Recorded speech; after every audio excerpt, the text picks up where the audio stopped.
चलिए अपन लोग एक साथ मंगलाचरण करते हैं, फिर थोड़ा सा रिवाइज करके लास्ट क्लास में आपने जो पढ़ा था उसके बाद अपन थोड़ा आगे बढ़ेंगे। ठीक है, चलिए हाथ जोड़ लीजिए। नमो अरिहंताणं, नमो सिद्धाणं, नमो आयरियाणं, नमो वज्रायाणं, नमो लोय सवसाहूणम्।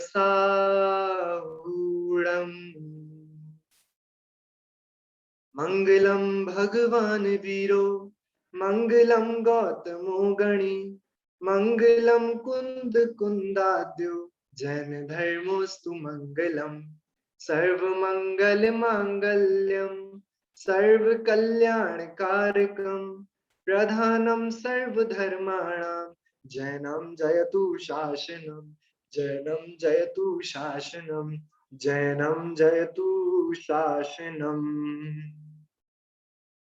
जीवम जीवम दव्वम, जिणवर वसहेण जेण रे दिठम, देविंद विंद वंदम, वंदे तम सवदा सिरसा।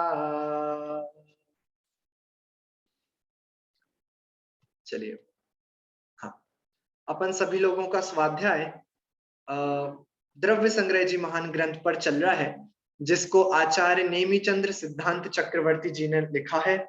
लास्ट क्लास तक आप लोग 35वीं गाथा तक कंप्लीट कर चुके हैं, जिसमें संवर तत्व का पूरा वर्णन आया था। देखिए, आपको याद होगा 28 नंबर की जो गाथा थी वह सूचक रूप गाथा थी, अधिकार का वर्णन करा उसमें कि हम ये वाले तत्व इस अधिकार में, द्वितीय अधिकार में बताने वाले हैं। फिर आचार्य देव ने 29, 30 और 31, 29, 30 और 31 गाथा में आश्रव तत्व का वर्णन किया। 32 और 33 गाथा में बंध तत्व का वर्णन किया। 34 और 35 गाथा में संवर तत्व का वर्णन किया। आज अपन को गाथा क्रमांक 36 और गाथा क्रमांक 37 पढ़ना है।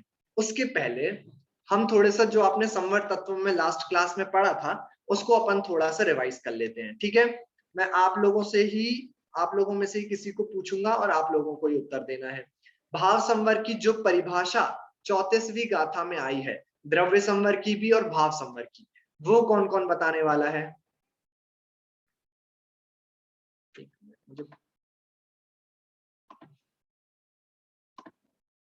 हाँ,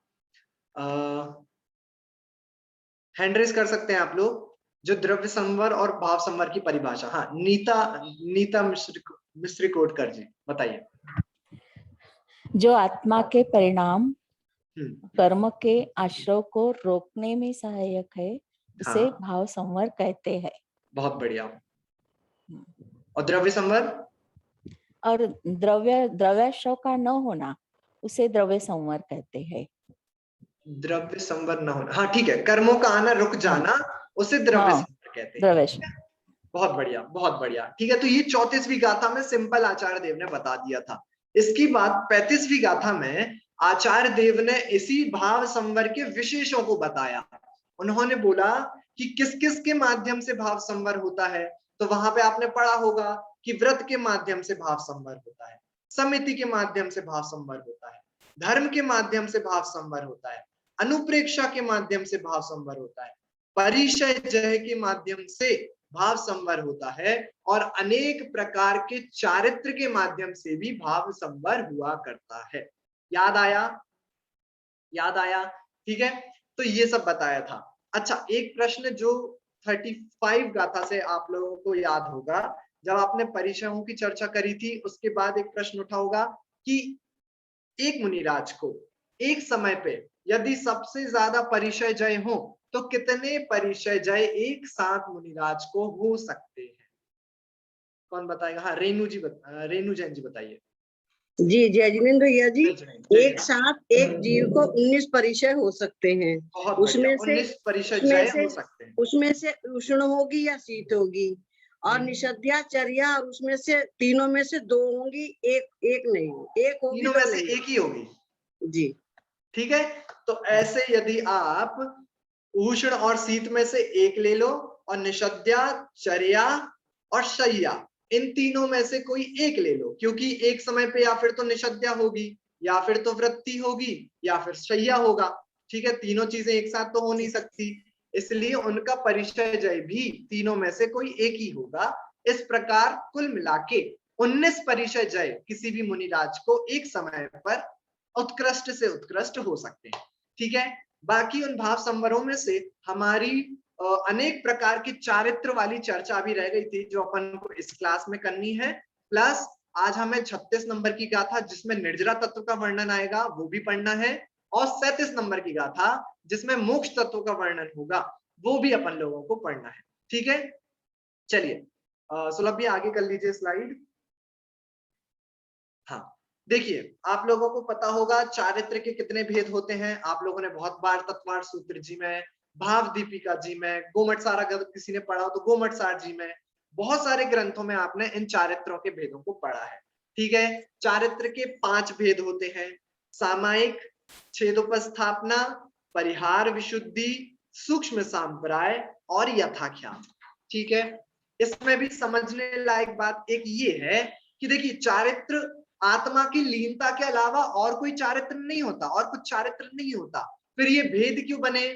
ये भेद बने गुण स्थान अपेक्षा, या फिर कहिए कि कितनी प्रगाढ़ता से आपकी आत्मा में लीनता है उसके अपेक्षा से ये भेद बनते चले जाते हैं। कितनी विशुद्धता, कितनी शुद्धता आपके शुद्धोपयोग चारित्र में है, उसके हिसाब से ये 5 भेद ग्रंथों में चारित्र के बताए गए हैं। अब अपन एक बार शॉर्ट में इनकी परिभाषाएं देख लेते हैं, और साथ में ये भी देख लेते हैं कि किस किस गुण स्थान में कौन सा चारित्र होता है। ठीक है, चलो अब ये नेक्स्ट स्लाइड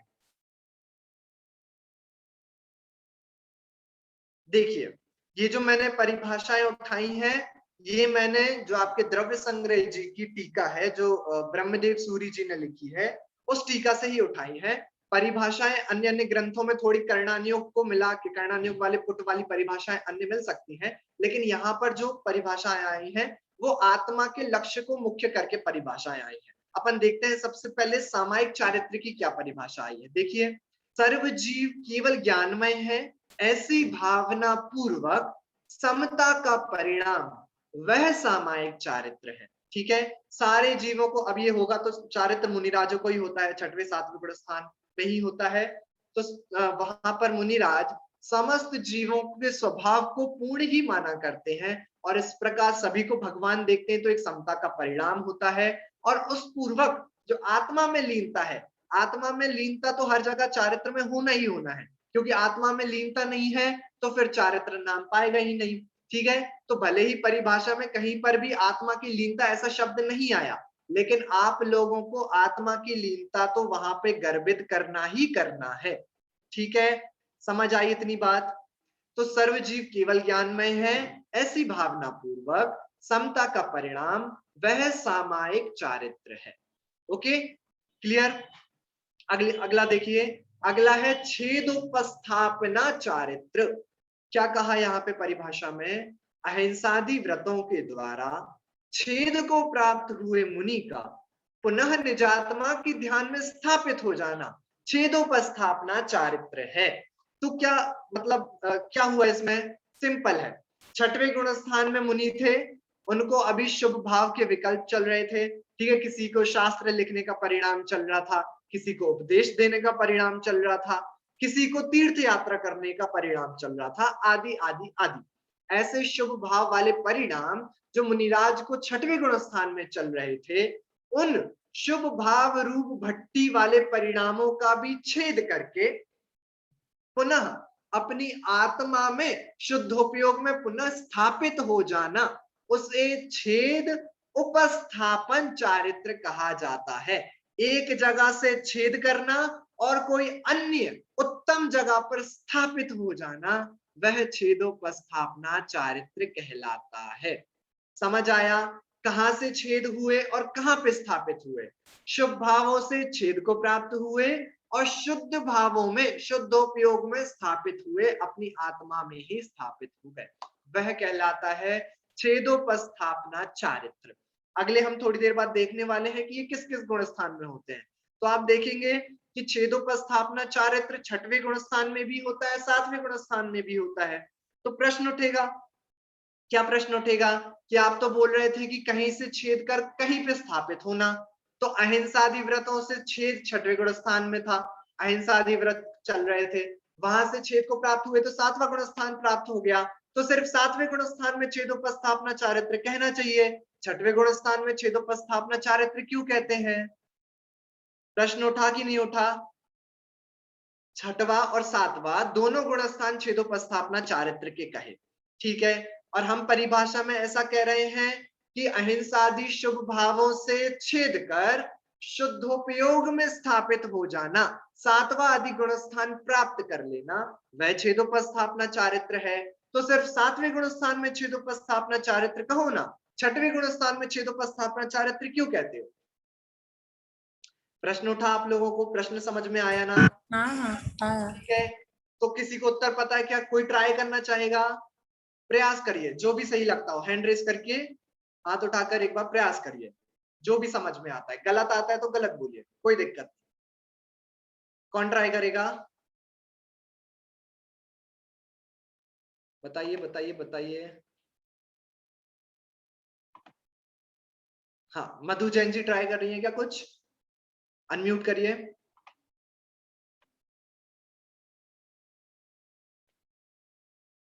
हाँ, रितु दीदी बोलिए, चलिए।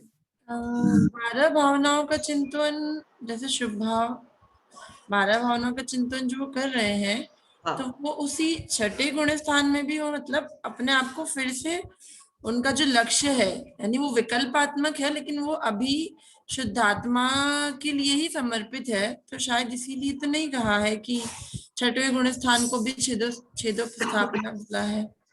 नहीं नहीं, नहीं। अच्छा, चलिए, बढ़िया ट्राई, बढ़िया ट्राई।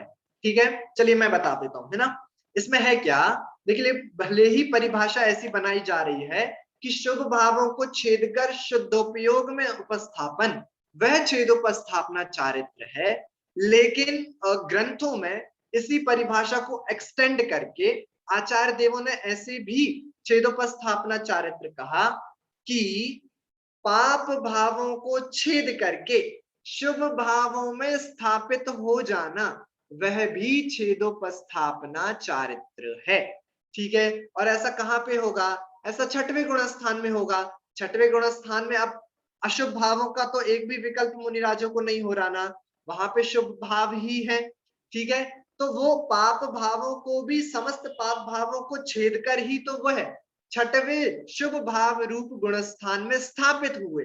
कोई निचली अवस्था को छोड़कर कोई उचली अवस्था पर वो स्थापित हुए, तो उपचार से कह दीजिए, बहुत ही उपचार से कह दीजिए, वह भी छेदोपस्थापना चारित्र कहलाएगा।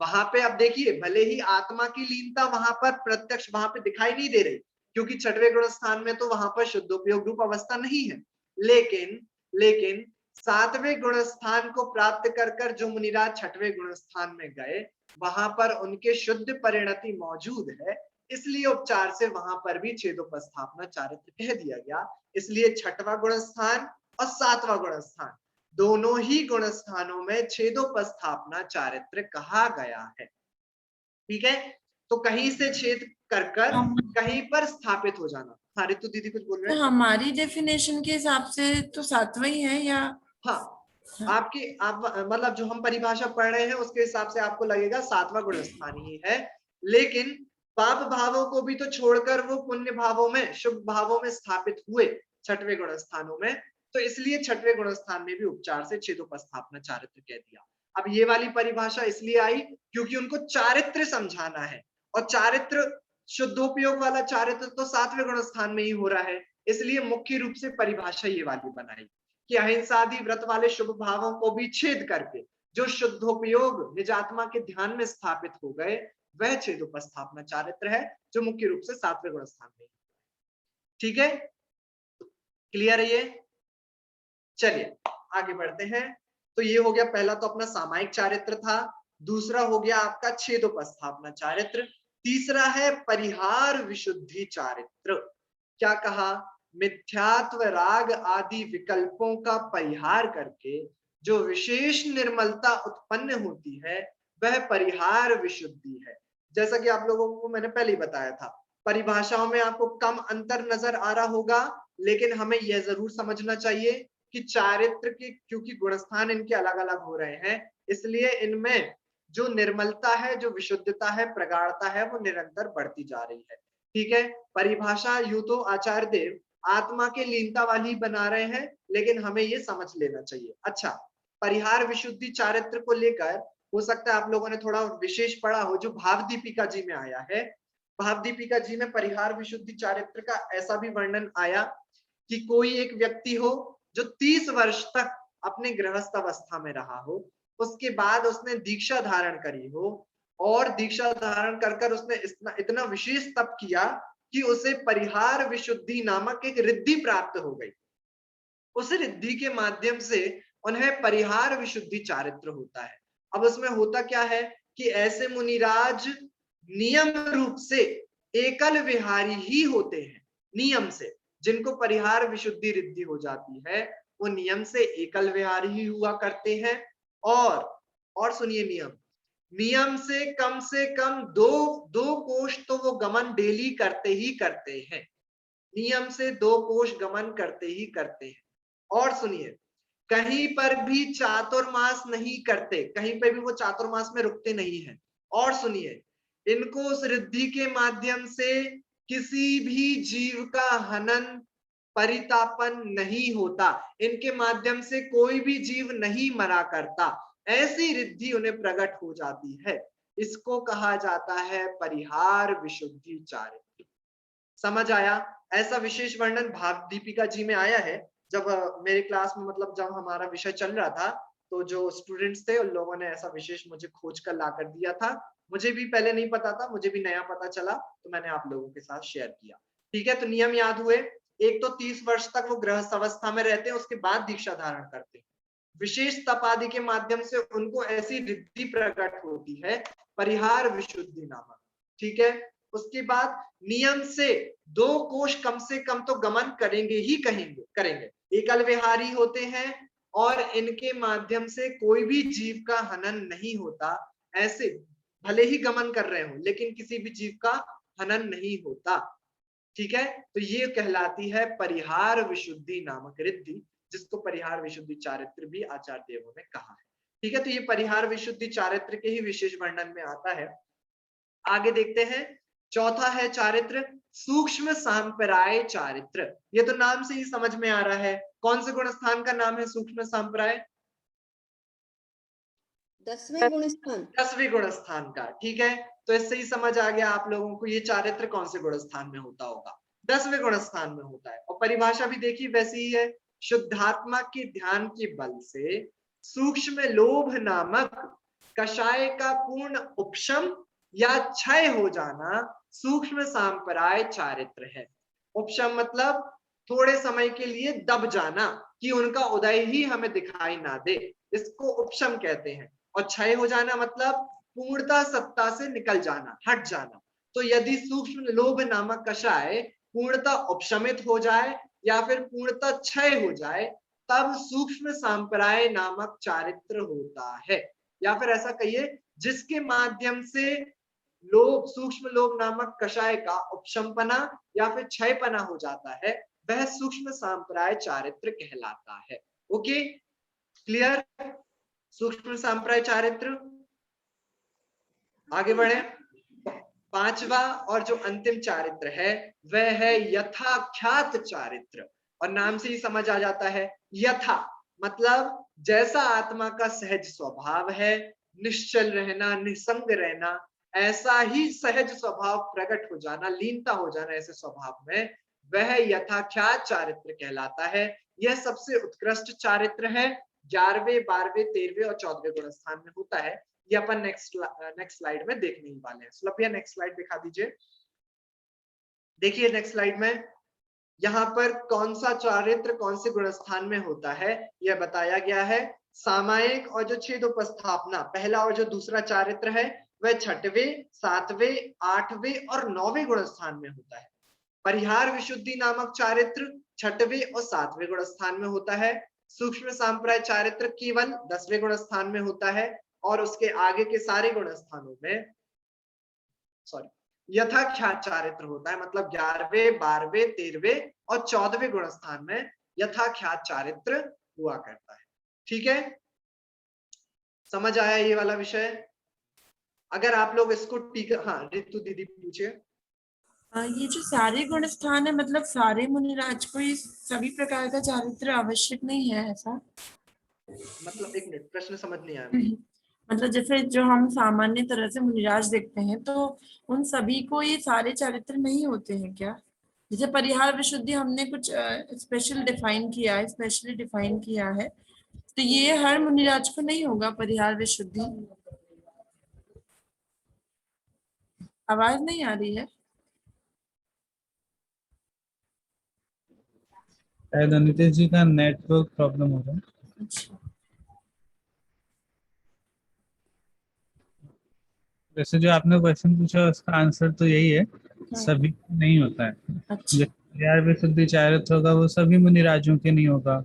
ठीक है, संप्राय जो चारित्र है वो 10वें गुण स्थान में होगा, यथाख्यात 12वें 13वें 14वें में होगा, तो वहां पर होगा, उसके पहले नहीं होगा। परंतु सामायिक और छेदोपस्थापना चारित्र ये दो सभी मुनिराजों के होंगे। सामायिक और छेदोपस्थापना चारित्र सभी मुनिराजों के होंगे। और ये जो परिहार विशुद्धि है, इसको हम वो जो थे आकाश गामिनी जो रिद्धि बोलते हैं जिसमें, तो वो उससे भी ले सकते हैं क्या? सिमिलर है थोड़ा क्या? ऐसा नहीं है, परंतु रिद्धिधारी मुनिराज को होता है। और जो कंडीशन जो गमन करते हैं, और भी उसमें कुछ 2-4 कंडीशन और भी हैं, और है। ठीक, सभी मुनिराजों को वो नहीं होता।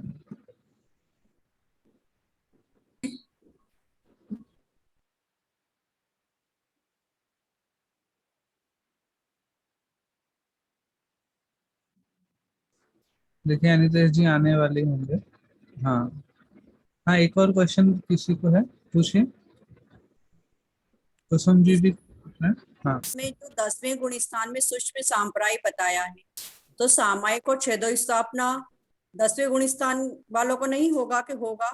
नहीं, सामायिक छेदोपस्थापना 10वें तक नहीं होगा।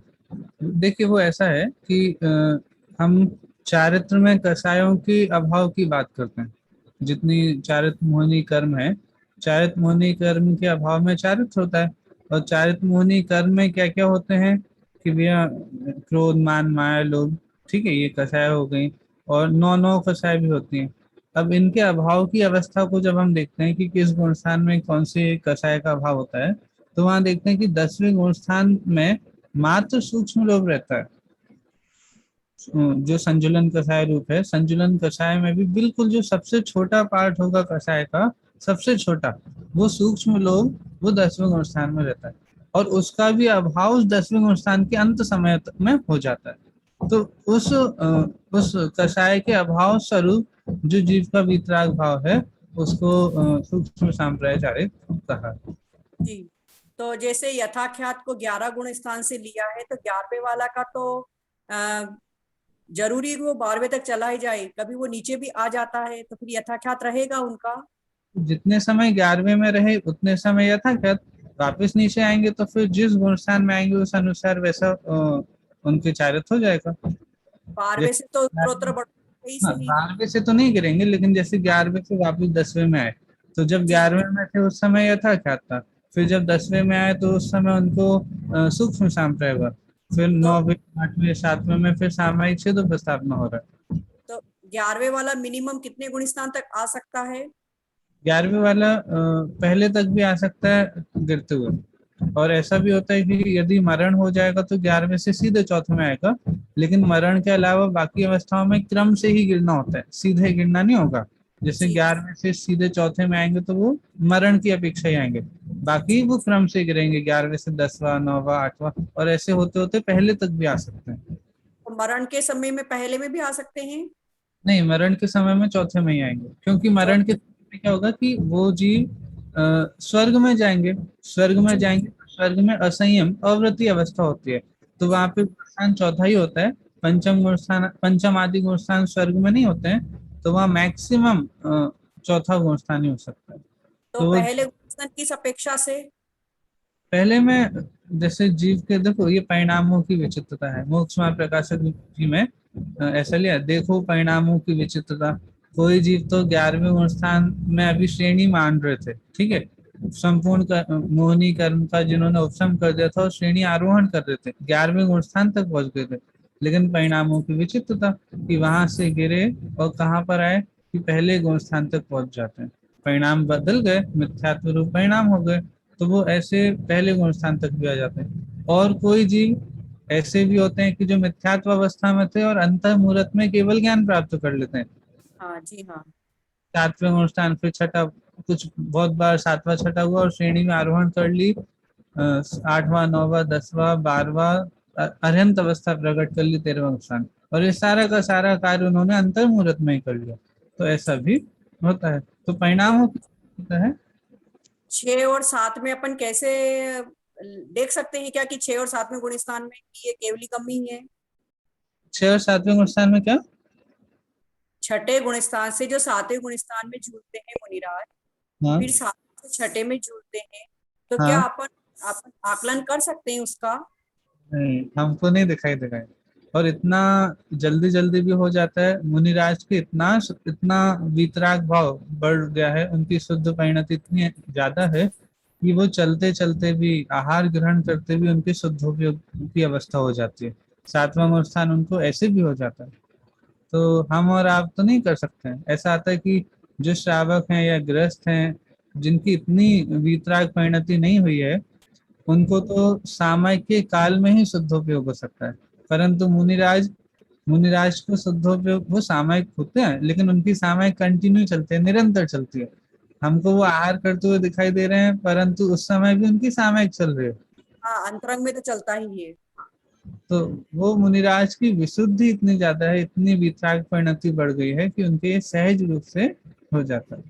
जी हाँ परिणति में वो चलता रहता है। जी, धन्यवाद भैया जी।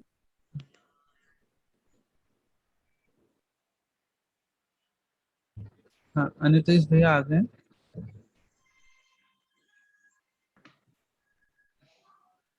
हाँ सॉरी, थोड़ा इंटरनेट का इशू था। चलिए, मतलब पता नहीं इस वाले विषय क्या ऐसी बात है कि हमारी क्लास में भी इसी विषय पे इंटरनेट डाउन हुआ था और आज की क्लास में भी इसी विषय पे हुआ है। ठीक है, आई डोंट नो। चलिए ठीक है, तो ये अपन को आप लोगों से ही पूछना था कि कौन से गुण स्थान में कौन सा चारित्र होता है। सुलभ एक बार इसको गायब कर दीजिए और अपन फिर किसी से पूछ लेते हैं। हाँ चलिए, कौन बताएगा कौन से गुण स्थान में कौन सा चारित्र होता है? हैंड रेज कर सकते हैं आप लोग, जल्दी जल्दी जल्दी। हाँ सुरभि जी बताइए।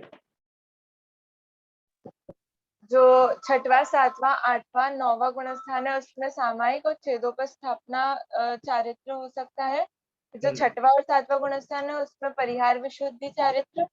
फिर 10वें गुण स्थान में सूक्ष्म संप्रय और हाँ, और 11वां 12वां 13वां 14वें गुण स्थान में लास्ट कौन सा था?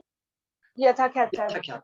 ठीक है, बहुत बढ़िया बहुत बढ़िया बहुत बढ़िया। ठीक है, तो ये सारे चारित्र के भेद हैं, और ये चारित्र के भेद कौन कौन से गुण स्थान में होते हैं ये अपन ने देख लिया। ये विषय उठा कहाँ से था? ये विषय आपका 36वीं नंबर की गाथा से उठा था, जहां पर भाव संवर के विशेष बताए आचार्य देव ने, और ऐसा बोला कि भाव संवर किस किस के माध्यम से होता है। तो वहां पे गाथा में शब्द आपको याद आ रहा होगा, अणेय भेयम चारित्रम, चारित्रम मतलब अनेक भेद वाला चारित्र।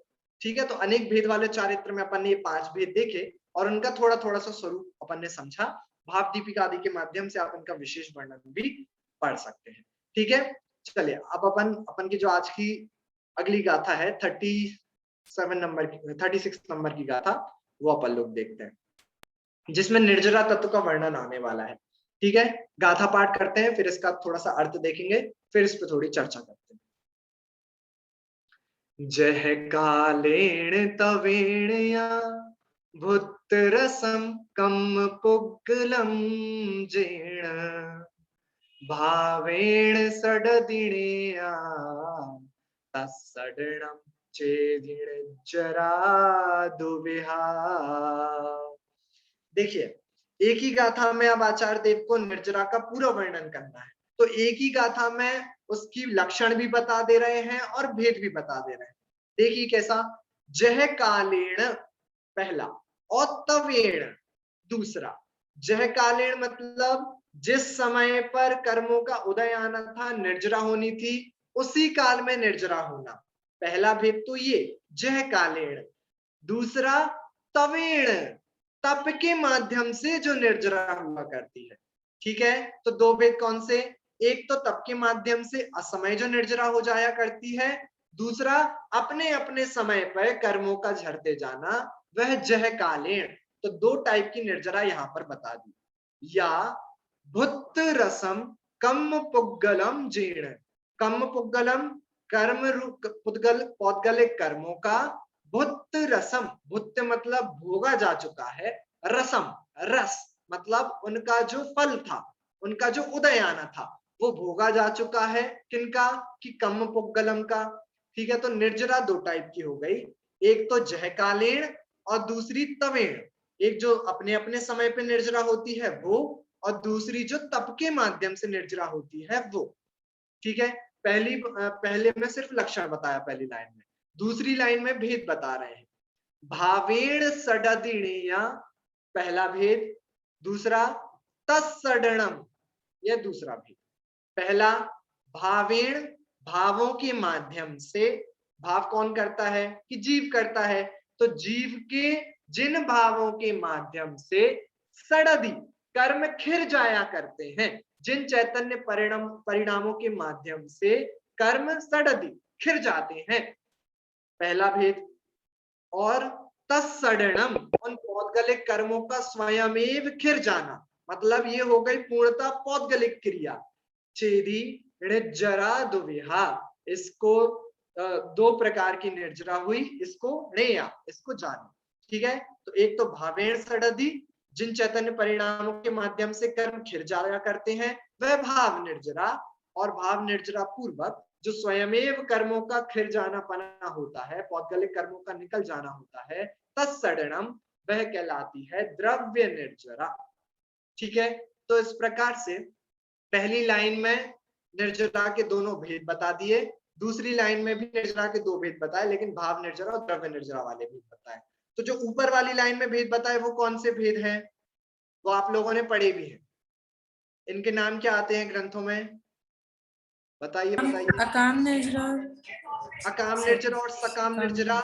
ठीक है, ये आपने छेड़ाला में पढ़े। और क्या नाम आते हैं, सविपाक, अविपाक, सविपाक निर्जरा और अविपाक निर्जरा। ठीक है, अब देखिए अगली स्लाइड में आप लोगों को मैंने वो भेद डाल दिए हैं। सुलभ अगली स्लाइड दिखाइए। देखिए वैसे तो आपने जब छेड़ाला आदि में पढ़ा होगा तब वहां पर अकाम और सविपाक और सकाम और अविपाक, इन दोनों निर्जराओं में कोई भी अंतर नहीं करा गया था।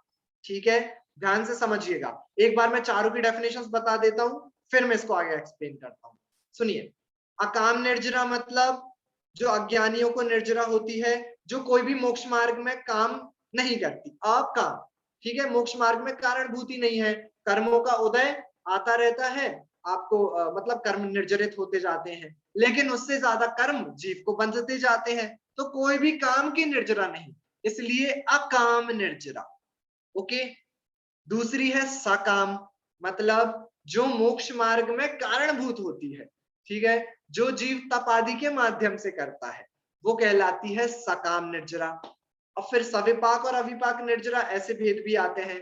तो स प्लस विपाक, विपाक मतलब होता है फल, तो जो फल देकर निर्जरा होती है वह कहलाती है सविपाक निर्जरा, जिसको गाथा में कहा जह कालीण। ठीक है, जो अपने अपने समय पे निर्जरा हो रही है वो कहला रही है सविपाक निर्जरा। और अविपाक निर्जरा जो बिना फल दिए निर्जरा हो रही है, या फिर कहिए किंचित बहुत ही न्यून फल देकर निर्जरा हो रही है, वह कहला रही है अविपाक निर्जरा।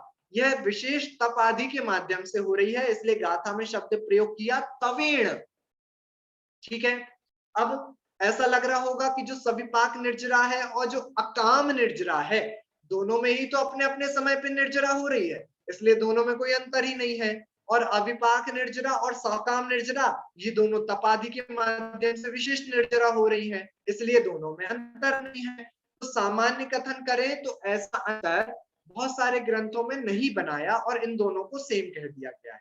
लेकिन यहाँ द्रव्य संग्रह जी में एक क्वेश्चन उठा के ही टीका में ब्रह्मदेव सूरी जी ने ये क्लियर कट बात कही, यहाँ पर जो भी निर्जरा की बात चल रही है, मतलब सविपाक और अविपाक दोनों, ये दोनों निर्जराएं ज्ञानी भगवंतों को ही हुआ करती हैं, अज्ञानियों को नहीं हुआ करती। फिर हमारा क्वेश्चन वही है कि सविपाक निर्जरा तो अज्ञानियों को भी हुआ करती है, होती है ना, अपने अपने समय पे निर्जरा होना, तो वो तो अज्ञानियों को भी हो रही है। बट वहां पे समझिए, जितनी उस अज्ञानी जीव को निर्जरा हो रही है उससे ज्यादा तो उसे बंद हो रहा है प्रति समय, तो फिर तुम्हारी निर्जरा किस काम की? ठीक है, तो यहाँ पर जो भी निर्जरा ग्रहण करी गई है वो मोक्ष के कारणभूत निर्जरा, मतलब जो ज्ञानी भगवंतों को निर्जरा चल रही है वही लेना है। तो फिर सविपाक निर्जरा जो अपने अपने समय पे निर्जरा हो रही है, उस समय पे ज्ञानियों को निर्जरा कैसे होगी? उस समय पे ज्ञानियों के कैसे परिणाम होंगे कि उस उदय के परिणाम में भी ज्ञानी भगवंत स्वयं को उस उदय से भिन्न लगते हैं, उस कर्म के उदय से अपने जीव स्वभाव को नहीं मिलाते, इन परिणामों पूर्वक उनको निर्जरा होती है, इसलिए उसे सविपाक निर्जरा कह रहे हैं। कर्मों का उदय वहां पर अपने अपनी स्थिति के हिसाब से ही आ रहा है। और जब वही ज्ञानी भगवंत विशेष तप आदि के माध्यम से निर्जरा करते हैं, कर्मों को खपाते हैं, आपने कर्णानुयोग में शब्द भी सुने होंगे, स्थिति बंदाप शरण, अनुभाग बंदाप शरण। इनका मतलब क्या है कि जब शुद्धोपयोग होता है तो स्थिति जो होती ना कर्मों की, वो निरंतर कम कम कम कम कम कम होती रहती है, और अनुभाग जो होता है कर्मों का वो निरंतर कम कम कम कम होता जाता है, तो वह निर्जरा ही हो रही है, उसे अविपाक निर्जरा कहा जाता है।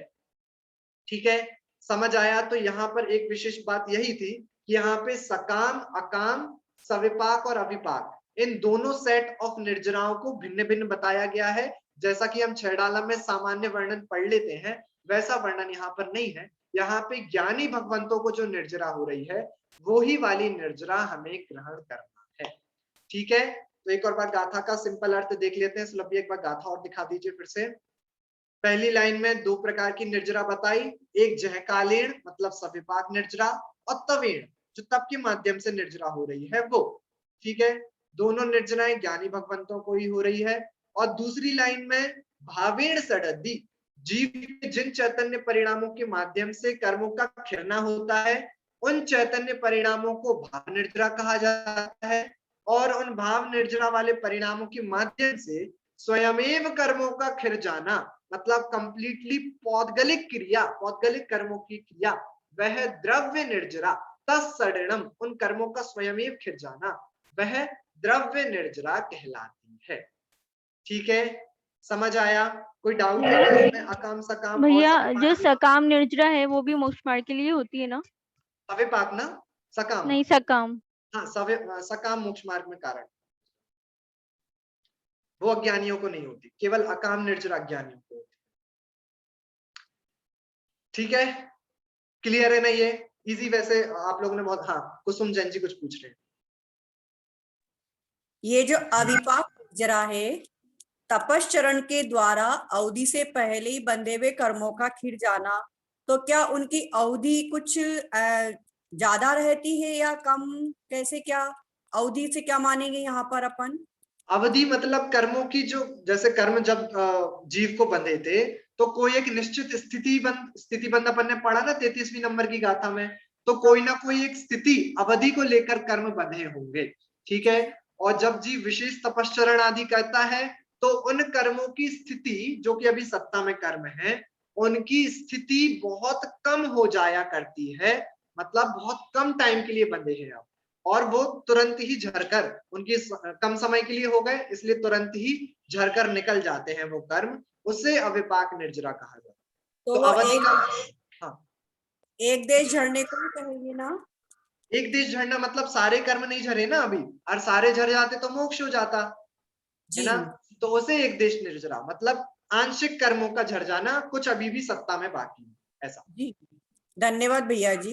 जी जी जी, ठीक है। तो ये तो हो गई अपनी निर्जरा तत्व पर बात। बहुत ही सरल सी गाथा है, बहुत बार आप लोग पढ़ चुके हैं, इसलिए अपन इस पे थोड़ा ज्यादा विशेष चर्चा नहीं कर रहे हैं। आज के अपन की लास्ट गाथा और बची है 37, जिसमें मोक्ष तत्व का वर्णन आया है। सिंपल गाथा है, इसलिए अपन फटाफट इसको लेंगे। उसमें 2-3 विशेष बिंदु और हैं जिस पर अपन चर्चा करेंगे। चलिए गाथा पढ़ते हैं, फिर अर्थ देखो। सवस्य कम्मणो जो खय हेदु अपणो परिणामो णेयो स्वभाव मुखो दव विमुखो या कम पुध भावो।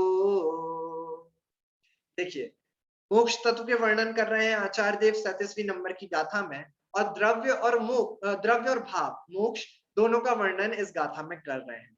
देखिए, सवस्य कम्मणो जो खय हेदु, सवस्य सारे, कम्मणो कर्मों का, जो क्षय हेतु क्षय का हेतु, क्षय में कारणभूत, क्षय मतलब क्षय, हेतु मतलब हेतु, तो सारे कर्मों के क्षय होने का जो माध्यम है, होने के जो कारणभूत हैं, क्या कि अपणोह परिणामो, आत्मा के जो परिणाम सारे के सारे कर्मों के क्षय हो जाने में कारणभूत हैं, वो क्या कहलाएंगे? भाव मोक्ष कहलाएंगे, क्योंकि जीव की पर्याय ले रहे हैं, जीव के परिणाम ले रहे हैं, इसलिए भाव मोक्ष कहलाएगा। और आगे क्या कह रहे हैं दूसरी लाइन में? ऋणेयो मतलब जानो, सा भाव मोक्षो, उसे भाव मोक्ष जानो। और द्रव्य मोक्ष किसको कहा? द्रव्य मोक्षो या कम पुद भावो, कर्मों का जीव से पृथक हो जाना, कम पुद भावो, आत्मा का और द्रव्य कर्मों का पुद भावो पृथक हो जाना, उसे द्रव्य मोक्ष कहा जा रहा है। ठीक है, अब ये भी पूरी पौद्गलिक क्रिया हो गई। और यही तो शैली, अगर आप जो आपकी 29वीं नंबर की गाथा थी आश्रव तत्व वाली, वहां से अगर आप देखेंगे तो हर एक तत्व की जब भी द्रव्य और भाव मोक्ष, द्रव्य और भाव ऐसे भेद बनाए, तो बिल्कुल इसी प्रकार की शैली रही।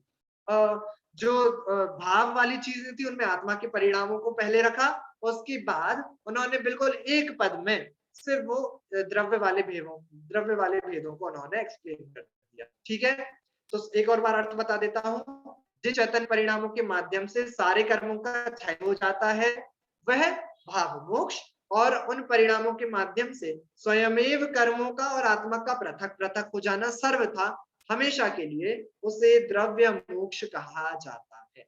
ओके, चलिए अब इसमें थोड़ी सी और चर्चा मैं करना चाहूंगा। नेक्स्ट स्लाइड में सुलभ भैया। देखिए, ये जो मैंने टॉपिक उठाया, ये मुख्य रूप से जो अपना व्यवहाराभासी का प्रकरण है 7वें अधिकार में मोक्ष मत प्रकाशक जी के, मैंने वहां से लिया है। तो मैं आप लोगों से ही पहले प्रश्न करना चाहूंगा, जो कि आपकी स्लाइड पे देखा हुआ भी है, कि क्या स्वर्ग से अनंत गुणा सुख मोक्ष में है, हाँ या ना? एक्सप्लेन करना। नहीं, सही बात है ना? नहीं। हाँ, कुसुम जी एक्सप्लेन करिए, स्वर्ग से अनंत गुणा सुख मोक्ष में कैसे है? हाँ, क्योंकि स्वर्ग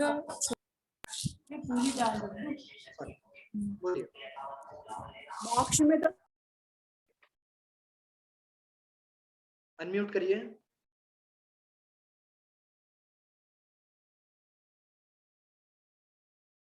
अनम्यूट करिए कुसुम जैन जी। हाँ बोलिए। यहाँ पर प्रश्न किया है कि स्वर्ग से अनंत गुणा सुख मोक्ष में है, तो हमारा यह है कहना कि मोक्ष में अनंत गुणा सुख है, क्योंकि वहां पे सर्व कर्म का नाश हो गया है। अच्छा, तो स्वर्ग से अनंत गुणा सुख मोक्ष में है, ऐसा कहना बिल्कुल सही बात है ना जी? चलिए, तो कुसुम जैन जी का पॉइंट ऑफ व्यू ये है कि स्वर्ग में तो बहुत ही आंशिक सुख है, उससे अनंत गुणा सुख मोक्ष में है, ऐसा कहने में कोई भी दिक्कत नहीं है। अब उनके विरोध में यदि कोई कुछ कहना चाहे, हाँ मधु जैन जी बोलिए। मैं बोलूंगी। स्वर्ग का सुख अलग जाति का है और मोक्ष का सुख अलग जाति का है, इसलिए स्वर्ग के सुख की तुलना मोक्ष के सुख से नहीं की जा सकती। बहुत बढ़िया, बहुत बढ़िया। स्वर्ग में सुख है ही नहीं। हाँ, स्वर्ग में सुख है ही नहीं, कल्पना आंटी ने भी बता दिया। चलिए अब मैं आपको बता देता हूँ। देखिए, ऐसा कहना कि स्वर्ग से अनंत, कुसुम जैन जी ध्यान से सुनिएगा, स्वर्ग से अनंत गुणा सुख मोक्ष में है, ऐसा कहना तो अगर आपने ऐसा कथन किया तो आपने स्वर्ग के सुख की जाति और मोक्ष के सुख की जाति दोनों को एक जैसा मान लिया। और स्वर्ग में कैसा सुख है? इंद्रिय सुख है, जो कि वास्तव में सुख है ही नहीं, और मोक्ष में अतीन्द्रिय सुख है। तो आप इन दोनों की जाति को सेम कैसे कह सकते हैं? ठीक है, स्वर्ग का सुख हो गया 0 और मोक्ष का सुख अगर आप उससे अनंत गुणा मानोगे तो 0 को अगर अनंत से मल्टीप्लाई करोगे, गुणा करोगे तो कितना आएगा? कितना आएगा? 0 ही आएगा ना। किसी भी चीज को 0 से मल्टीप्लाई करोगे तो 0 ही आएगा। तो क्या मोक्ष में बिल्कुल भी सुख नहीं है क्या? ऐसा नहीं। इसलिए स्वर्ग से अनंत गुणा सुख मोक्ष में नहीं है। क्यों? क्योंकि दोनों ही सुखों की जाति अलग अलग है। स्वर्ग में इंद्रिय सुख है जो वास्तव में सुख है ही नहीं, और मोक्ष में अतीन्द्रिय सुख है, अनंत सुख। ठीक है, तो ये बात हमें क्लियर रहनी चाहिए। कहीं पर भी ऐसा कथन आए तो बहुत ही उसको सामान्य और उपचार का कथन समझना चाहिए, क्योंकि दोनों सुखों की जाति अलग अलग है। ठीक है, चलिए अगला प्रश्न जो आप पहले शायद जब हमने द्रव्य कर्म से भाव कर्म और भाव कर्म से द्रव्य कर्म ऐसा संसार चक्र पढ़ा था तब भी आपने ये प्रश्न पढ़ा होगा, लेकिन फिर से मैं आप लोगों से पूछ लेता हूँ। कर्म बंधते हैं और उनका उदय आता रहता है, फिर जीव को मोक्ष किस प्रकार से होगा? कर्म बंधते हैं और उनका उदय आता रहता है, फिर मोक्ष किस प्रकार से होगा? हाँ कल्पना आंटी बताइए। उदय जीव को कर्म नहीं कराता, ना परिणाम बिगड़वाता है जबरदस्ती। अपने अपने कार्य स्वयमेव होते, उदय अपना काम करता और जीव के परिणाम स्वयमेव। अगर ऐसा माना जाए तो इतरात्रय दोष आता है, इसीलिए ऐसा नहीं है। बहुत बढ़िया, बहुत बढ़िया। ठीक है, चलिए और कौन बोलना चाहेगा इसमें? हाँ कुसुम जैन जी कुछ बोल रहे हैं क्या? चलिए रितु दीदी बोलिए। जो कल्पना अच्छा चलिए कुसुम जैन जी बोल रहे हैं। हाँ बोलिए बोलिए बोलिए। जो कल्पना जी ने बताया वही विचार हमारा भी यही है। अच्छा सेम सेम। चलिए कोई कुछ ऐड करना चाहेगा क्या इसमें? रितु दीदी कुछ ऐड कर रही है क्या? एक्चुअली ये है कि जो हमारे उदय आ रहा है उसमें परिणाम कैसे होना वो सब तो हमारी स्वाधीन क्रिया है। मतलब अगर हम चाहें तो राग करें, द्वेष करें, कर्म का उदय जैसा भी हो या वीतरागी भाव रखें, इसमें हम स्वाधीन हैं। तो इसीलिए तो मोक्ष में कोई बाधा उत्पन्न नहीं करेंगे कर्म। बहुत बढ़िया, बहुत बढ़िया। ठीक है, चलिए अच्छे, मतलब बिल्कुल सही उत्तर है आप लोगों का। इसमें मैं थोड़ा ऐड कर देता हूं। जो टोडरमल जी ने 9वें अधिकार में भी एग्जाम्पल लिया, उन्होंने एग्जाम्पल लिया कि जिस प्रकार नदी का बहाव जब तक बहुत तेज होता है तब तक कोई उस नदी को पार नहीं कर सकता। क्यों? क्योंकि भाई नदी का बहाव बहुत तेज है, बह जाओगे। ठीक है, लेकिन जब उसी नदी का बहाव थोड़ा कमजोर हो जाता है, थोड़ा धीमा हो जाता है, तो कोई भी आराम से तैरकर उस नदी को पार कर लेता है। उसी प्रकार जब तक तीव्र कर्मों का उदय चल रहा है, तीव्र अनुभाग पूर्वक उदय चल रहा है, तब तक जीव के आत्म कल्याण रूप परिणाम नहीं हो पाते, या फिर ऐसा कहिए कि आत्म स्वभाव में स्थिरता नहीं हो पाती। इसलिए द्रव्य संग्रह जी में एग्जाम्पल लिया कि जिस प्रकार एक कोई योद्धा हो, ठीक है, द्रव्य संग्रह जी में एग्जाम्पल है, योद्धा हो और योद्धा जैसे ही उसको लगा कि जो मेरा शत्रु है, जो एनिमी है, वो अब कमजोर पड़ गया है, तो तुरंत उसको विचार आता है कि अब सही मौका है कि मैं शत्रु का हनन कर सकता हूं, शत्रु को मार सकता हूं। उसी प्रकार जब इन कर्मों का उदय मंद होता है तब जीव के परिणाम आत्म स्वभाव में स्थिर हो सकते हैं, उन कर्मों का अभाव जीव कर सकता है और मोक्ष की प्राप्ति कर सकता है। ठीक है, जो आप लोगों ने बताया वो भी बिल्कुल सही है, इसमें मैंने थोड़ा और एडिशन कर दिया। चलिए आखिरी प्रश्न और जो अपन इस चर्चा में ले रहे हैं कि ये बहुत ही सिंपल है, आप लोग ये उत्तर बता देंगे। अनादिकाल से जीव मोक्ष जा रहे हैं, ठीक है, हर 6 महीने 8 समय में 608 जीव मोक्ष जा रहे हैं, तो क्या कभी जगत जीवों से शून्य हो जाएगा क्या? कौन बताएगा? नहीं होगा। नहीं होगा, क्यों? क्योंकि जीव है जी, जीव अनंत है। और क्या? और एक क्या? निगोद, हाँ एक निगोद, मतलब एक जो निगोद शरीर है उसमें सिद्धों से भी अनंत गुण है जीव, ऐसा कहा जाता है। बराबर बराबर। तो मतलब जीवों की संख्या कभी खत्म ही नहीं होगी। और इसमें और समझ लीजिए कि अभाव्य जीव है वो तो हमेशा ही संसार में रहेंगे, उन्हें तो मोक्ष होगा ही नहीं। और कौन? दूरांदूर जो भव्य जीव हैं वो भी सदा काल भले ही भव्य है लेकिन संसार में ही रहेंगे, मोक्ष नहीं होगा। तो ये प्रश्न भी टीका में उठाया गया था, इसलिए मैंने यहाँ पर इंक्लूड कर लिया। तो मोक्ष की यहाँ पर चर्चा आई है, मोक्ष तत्व की थोड़ा सा वर्णन अपन लोगों ने पढ़ा। टीका से भी आप लोग एक बार, अगर आप लोगों के पास समय हो तो टीका से भी एक बार इन सारे तत्वों का वर्णन पढ़िएगा। बहुत ही सुंदर विवेचन ब्रह्मदेव सूर्य जी ने टीका में किया है। आज की चर्चा अपन यहीं पर समाप्त करते हैं, टाइम काफी हो गया है। तो जिनवाणी स्तुति के बाद यदि किसी को कोई प्रश्न वगैरह हो तो वो लोग रुक सकते हैं, बाकी अपन आज की क्लास यहीं पे एंड करते हैं। ठीक है, जिनवाणी स्तुति। निज निधि निज में बताई यह अनंत उपकार है, उसके लिए जिनवाणी माँ को वंदना शत बार है। नवाणी